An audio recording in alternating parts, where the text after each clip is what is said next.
আসসালামু আলাইকুম রহমতুল্লাহ। সুপ্রিয় শিক্ষার্থীবৃন্দ, আশা করি তোমরা সবাই ভালো আছো। এই ভিডিওটা তৈরি করছি অষ্টম শ্রেণীর শিক্ষার্থীদের জন্য। 2024 সালের অষ্টম শ্রেণীর শিল্প ও সংস্কৃতি বার্ষিক পরীক্ষার প্রশ্নপত্র নিয়ে আজকে আলোচনা করব।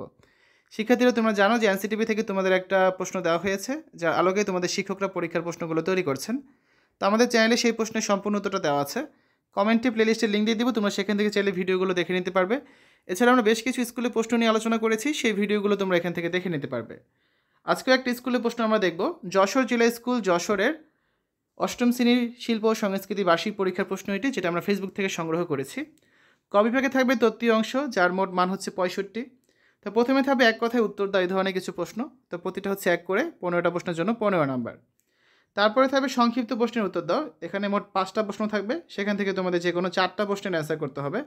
প্রতিটা প্রশ্ন হচ্ছে 5 করে, 4টার জন্য 4 5 20 নাম্বার। তো এই ধরনের প্রশ্নগুলো থাকবে। এখানে সবগুলো প্রশ্ন ইম্পর্টেন্ট, তো বেশি ইম্পর্টেন্ট হচ্ছে এখানে 3 নাম্বারটা 4 নাম্বারটা।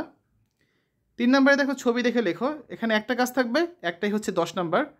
তো যে কোনো একটা ছবি থাকবে, তোমাদের হচ্ছে সেই ছবিটা দেখে নিজের ভাষায় সেই ছবিটা বর্ণনা করতে হবে, তোমার কী অনুভূতি হচ্ছে সেটা লিখতে হবে। এটা হচ্ছে একটা ক্রিয়েটিভ রাইটিং বা আর্ট অ্যাপ্রিসিয়েশন টাইপের কাজ, ঠিক আছে। 4 নাম্বারে থাকবে রচনামূলক প্রশ্নের উত্তর দাও। এরকম প্রশ্ন থাকবে 4টা, সেখান থেকে তোমাদের অ্যান্সার করতে হবে যে কোনো 2টা। তো প্রতিটা প্রশ্ন আবার 10 করে, তো বুঝতেই পারছো বড় করে বর্ণনাকারে লিখতে হবে। প্রত্যেকটা 10 করে, 2টার জন্য হচ্ছে 20 নাম্বার। তো এই ধরনের 4টা প্রশ্ন পরীক্ষায় থাকবে। এখানে দেখো 1 নাম্বার প্রশ্নটা অনেক ইম্পর্টেন্ট, তাছাড়া 3 নাম্বারটা 4 নাম্বারটা এগুলো ইম্পর্টেন্ট প্রশ্ন। তো 1 নাম্বারটা হচ্ছে বেশি ইম্পর্টেন্ট।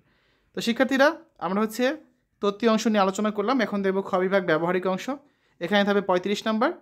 তো প্রথমে একটা কাজ থাকবে, 6 ইঞ্চি ইন্টু 6 ইঞ্চি মাপের যে কোনো একটা নকশা তৈরি করে দেখাও, বা একটা প্রাকৃতিক দৃশ্য অঙ্কন করো, এই ধরনের কাজে থাকবে 20 নাম্বার। বা গম্ভীরা গান প্রদর্শন করো।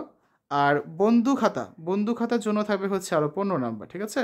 তাহলে 15 আর 20, এই 25 নাম্বার হচ্ছে তোমাদের ব্যবহারিক অংশ। তোমাদের স্কুলে এই ধরনের ব্যবহারিকই কিন্তু থাকবে, একটু কিছু চেঞ্জ থাকবে, হুবহু হয়তো আসবে না, কিন্তু এই ধরনের কাজগুলোই থাকবে। তো শিক্ষার্থীরা, এতক্ষণ হচ্ছে আমরা অষ্টম শ্রেণীর শিল্প ও সংস্কৃতি বার্ষিক পরীক্ষার একটা স্কুলের প্রশ্ন নিয়ে আলোচনা করেছি। কমেন্টে প্লেলিস্টের লিঙ্ক দেওয়া আছে, সেখান থেকে তোমরা আরও বেশ কিছু স্কুলের প্রশ্ন দেখে যেতে পারবে, কারণ যত বেশি স্কুলের প্রশ্ন সলভ করবে বা দেখে যাবে, তত বেশি পরীক্ষা কমন পাওয়ার সম্ভাবনা বাড়বে, ঠিক আছে। তো আশা করি ভিডিওটা তোমাদের কাছে ভালো লেগেছে। পরবর্তী ভিডিওগুলো দেখার আমন্ত্রণ জানিয়ে আজ এখানে বিদায় নিচ্ছি। আল্লাহ হাফেজ।